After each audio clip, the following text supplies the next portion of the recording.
Os Estados Unidos precisam se preparar para uma guerra cinética com a China, porque um novo relatório mostra que os Estados Unidos poderiam perder em até 30 dias de combate. China sem censura. Eu sou Chris Chappell. Os Estados Unidos finalmente estão se preparando para uma guerra com a China, e eu estou segurando um "eu avisei", junto com um "já estava na hora". Por isso, Trump afirma a dominância dos Estados Unidos no hemisfério ocidental e pressiona pela defesa antimísseis Golden Dome. A Frota Dourada, um bloco de comércio de minerais críticos que pode ou não ser realmente dourado, e mais gastos com defesa. Mas os Estados Unidos precisam fazer muito mais se quiserem dissuadir a China, e rápido, porque do jeito que as coisas estão, os Estados Unidos podem perder uma guerra para a China.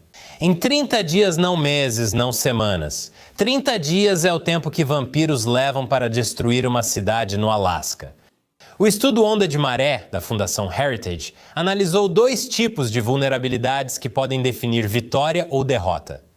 Combustível e munições, o sangue vital de qualquer campanha militar. A menos que você esteja comandando uma campanha antiga de machado e navio, ninguém espera. Vikings. A Fundação Heritage baseou este estudo em mais de 7.000 fontes públicas disponíveis do governo, setor comercial, acadêmico, operacional e industrial, com a ajuda de IA.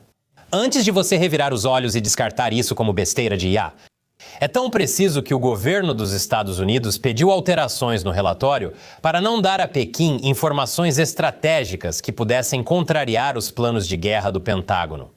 Então, é mais trama de IA do que besteira. E diferente dos arquivos Epstein, não dá para copiar e colar as tarjas pretas para revelar detalhes ocultos. Sei disso porque já tentei.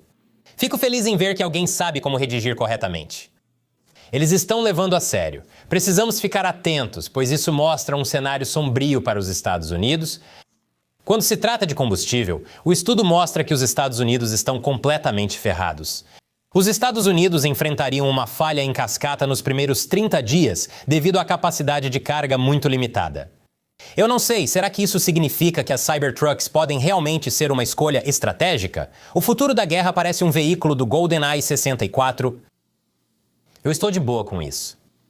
Do jeito que está, a Marinha dos Estados Unidos depende de uma frota minúscula de apenas 15 navios-tanque da classe Kaiser já envelhecidos para suprir toda a demanda do Indo-Pacífico, junto com um pequeno número de petroleiros com bandeira dos Estados Unidos. Isso é insano.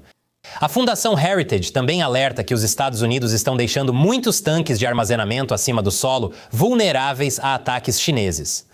Porque, aparentemente, os Estados Unidos estão esperando um filme do Michael Bay para dar início a uma guerra. Quanto aos mísseis, o cenário é ainda pior, de acordo com o cronograma da Fundação Heritage.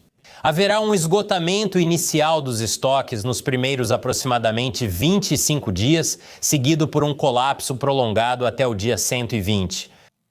É ainda pior para mísseis antinávio de longo alcance. Mísseis guiados de precisão, como os mísseis antinávio de longo alcance, se esgotam em cerca de uma semana.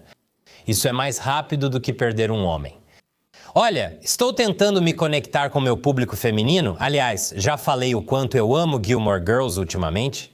Os Estados Unidos têm menos de 250 mísseis antinavio de longo alcance operacionais, mesmo que devessem ter mais de 1.000 para dissuadir a China. Os torpedos MK-48 só se saem um pouco melhor nas taxas de consumo projetadas. Todo o estoque de MK-48 pode ser esgotado já no dia 70. Em uma guerra com a China, os Estados Unidos parecem perder plataformas, munição ou combustível mais de 2 vezes mais rápido do que a China.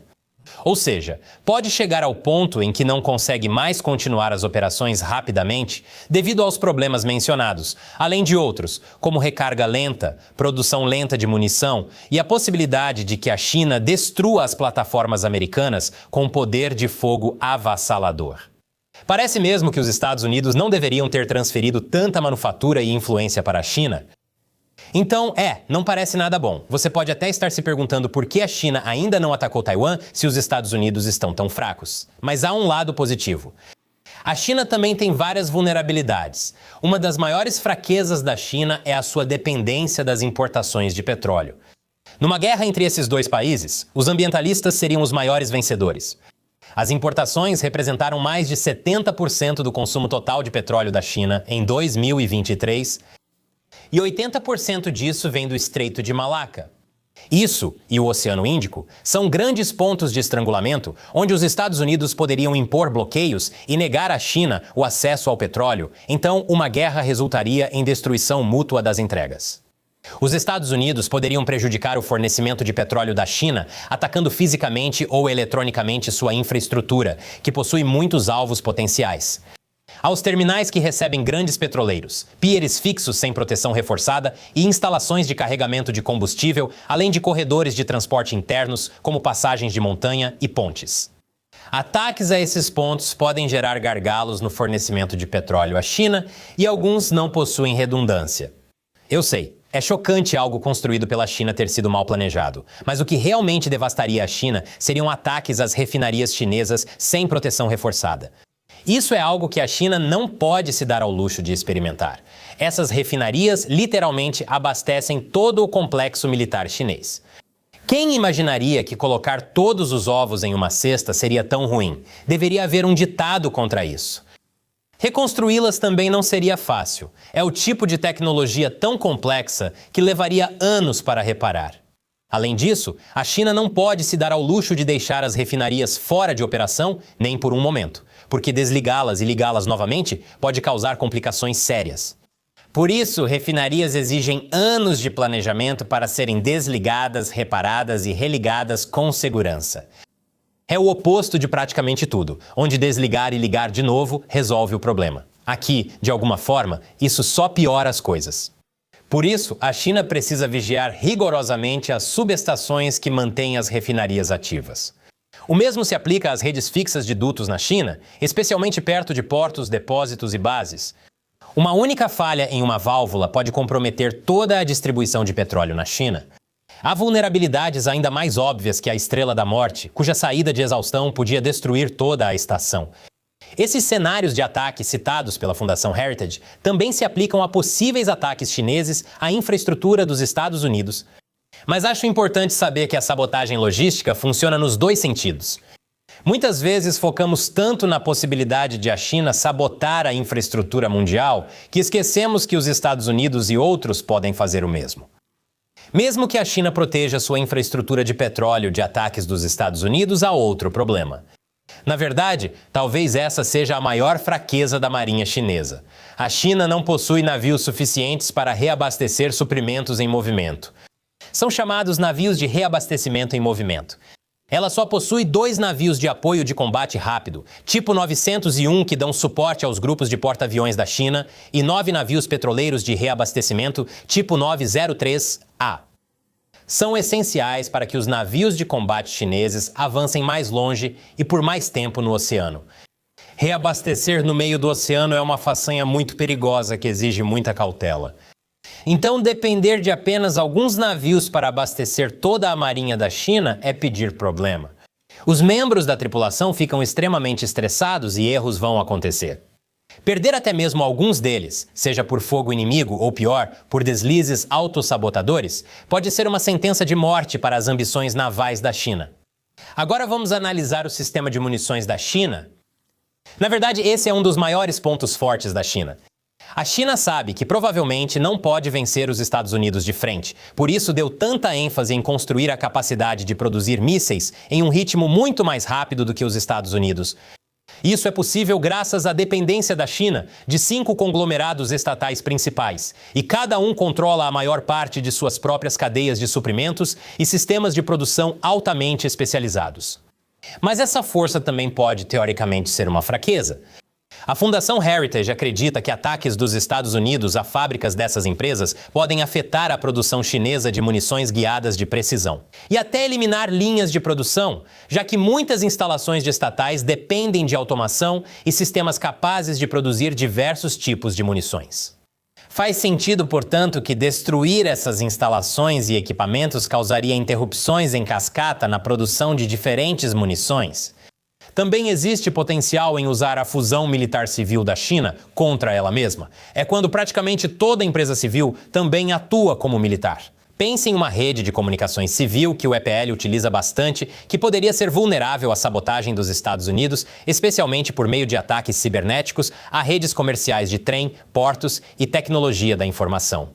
Embora, considerando a quantidade de explosões que acontecem em prédios chineses, mesmo em tempos de paz, eu realmente me pergunto se vai ser mesmo necessário que os Estados Unidos realizem ataques. Há grandes chances das fábricas chinesas enfrentarem problemas sem intervenção dos Estados Unidos. Como diz o ditado, não corrija seu inimigo quando ele erra. Não lembro quem disse isso, então vou assumir que foi Churchill. É sempre Churchill, lembre-se. Os Estados Unidos e o resto do mundo dependem da China para tantas coisas, mas a China também depende do mundo. A China necessita de componentes para refinarias e outras tecnologias estrangeiras, inclusive para mísseis. Impor sanções a eles pode colocar a China em situação difícil. Lembro que a Heritage Foundation inicialmente registrou, mas depois ocultou, diversas outras vulnerabilidades para os Estados Unidos e a China. Dito isso, não devemos supor que a China seja vulnerável a ponto de os Estados Unidos derrotá-la facilmente. É como aquele velho ditado, ótimo garoto, mas não fique convencido, de Churchill, como venho dizendo há um tempo. A China segue construindo a maior marinha do mundo, focada no Indo-Pacífico, enquanto os Estados Unidos estão mais distribuídos globalmente.